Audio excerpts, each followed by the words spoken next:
சுஷ்மா தம்பி வந்திருக்காவல்ல, நீ அங்கே உட்காந்து பேசிட்டு இருக்க வேண்டியதானே? அவையில் அங்கே விட்டுட்டு நீ என்ன எங்களுள்ள கூட கடந்து கதை அடிச்சிட்டு கிடக்கா? அதெல்லாம் வீட்டுக்கு போய் பார்த்துக்கலாம். பசங்களே யார் பார்த்துப்பா? எல்லாம் விளையாடுதுங்களே, அங்கே இருக்கட்டும், எல்லாருக்கும் பாதுகாப்பா. ஆமாம் பத்தியா, சுஷ்மா எப்போ ஒரு பானை பிள்ளை தான். நம்மளுக்கெல்லாம் அந்த பொறுப்பு இருந்துச்சா? அது எவ்வளோ பொறுப்பாக பேசுது பார். இருந்தாலும் லலிதாக்கா, நீங்கள் ரொம்ப சுஷ்மான்னு அவள் பண்ணுறதுக்கெல்லாம் ஜாலரா அடிக்கிறீங்க. அப்படி என்னதான் உங்கள் ரெண்டு பேருக்குள்ள ஒரு கெமிஸ்ட்ரியோ தெரியல போங்க. அது என்னன்னு தெரியல பார்த்துக்க. அவள் எது பண்ணாலும் எனக்கு பிடிச்சிருக்கு. அவளை எனக்கு ரொம்ப பிடிச்சிருக்கு. ஆமாம், அதுதான் எங்களுக்கு தெரியுமே.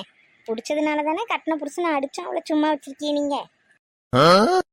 கலை, அங்கே வர்றது உங்கள் மாமியாரும் சம்மந்திய மாதிரி இருக்குல்ல, கொஞ்சம் பாரு. மாதிரி இல்லைக்கா, அதுவ தான் வருதுவே. சரி தலையை கீழே குனிஞ்சுப்போம். நம்மளுக்கு எதுக்கு, நம்மளையே பார்த்த மாதிரி காமிச்சிக்க வேணாம். என்னம்மா வண்டியை விட்டுட்டு என்ன தம்பியை காணோம்? வாரேன்னா இங்கே உட்காருவோமா? நான் சொன்னோன்னே திரும்பி பார்க்காத, மெதுவா தரத்தால திரும்பி பாரு. அவள் உட்காந்து கிடக்காருவே, நம்ம நைஸாக அப்படியே போயிடுவோம்.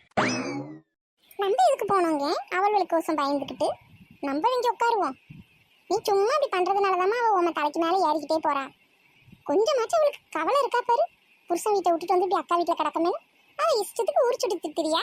அவளுக்கு இங்கே வருத்தம் இருக்கும், சந்தோஷம் இருப்பா. நல்லா ஃப்ரீயாலையும் இனி நம்மளை கேட்க ஆள் இல்லைன்ட்டு சுதந்திர பரவன்ட்டு நினச்சி திரியா. அக்கா கறியும் ஒரு வார்த்தை சொல்லி அனுப்ப மாட்டா போல, நல்லது சொல்லி வீட்டுக்கு போன்னு வச்சுட்டு கிடக்கா பாரு. தங்கச்சி கறியும் வீட்டுக்குள்ள அந்த குள்ளச்சியும் வந்திருக்கா பத்தியா, ஜோடி போட்டுக்கிட்டு. எல்லாம் ஜோடி போட்டு தான் அலைகிறாள் வேணும். என்னத்தை குசு குசுன்னு பேசிட்டு இருக்காவன்னு தெரியலையாங்க. ஆள் நவுந்த பாடு இல்லை. நம்மளை பார்த்துருப்பாவளா பார்க்கலையா ஒன்றும் தெரியலையே.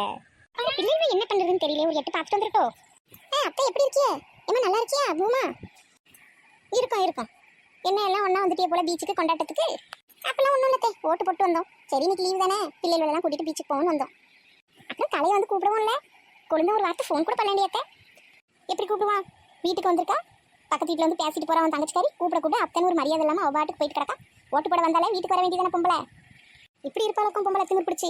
இவளே இப்படி இருந்தா அப்புறம் என் அவன் அப்படி இருப்பான்ல. அவன் ஆம்பளை, அவனுக்கு என்ன? அவனும் அப்படிதான் இருப்பான். அதெல்லாம் விடு. இவ்வளோ நேரம் அவங்ககிட்ட வந்து பேசிட்டு இருக்கேனே, ஒரு மரியாதைக்கு எழுந்து என்னத்தை எப்படி இருக்கீங்க ஏதுன்னு கேட்கலாவா? இந்த ஆள் போயிடுவாளோ, நீ என் வீட்டு பக்கம் வரமாட்டாளோ, என் வாசப்படி மிதிக்க மாட்டாளோ அவன் தங்கச்சிக்காரி. அது எப்படித்தான் அங்கே தானே வந்தாவணும். என்னைக்கு இருந்தாலும் அவள் வீடு தானே தேது. வாழை வந்த வீடு அவள் எப்படி வராமல் இருப்பா? என்ன நீங்க அவள் வீடுங்கிய? அது எங்கள் அம்மா வீடு. அது ஒன்றும் உங்கள் தங்கச்சி வீடு இல்லை. அமைதியா இருந்தா நம்மள இது சும்மா விடுறது இல்லை. இரு வருது. உங்கள் அம்மா வீடா? அது என் வீடு, கலை வீடு. என் புருஷன் அங்கே இருக்கிற வரைக்கும் அது எங்களுக்கும் வீடு தான். உங்கள் அம்மா வீடா? அம்மா வீடு. அப்போ உன் வீடு, உன் புருஷன் இருக்கிற வீடு உனக்கு வீடு இல்லையா? அது உன் மாமியார் வீடா? அப்போ இவளை கூப்பிட்ட மாதிரி வந்துடுவா, எதுக்கு எடுத்தாலும் ஆட்டிக்கிட்டு. ஏய் ஒழுங்கா பேசு, வாயை உடைச்சிட்டும். எதுவும் வாயை திறக்க விட மாட்டாங்க, திறந்தாலே வந்துடுறாள் சண்டைக்கு. இப்படி இருந்தப்பறம் இவளெல்லாம் வச்சுட்டு என்னத்தை வாழ வீட்டில்?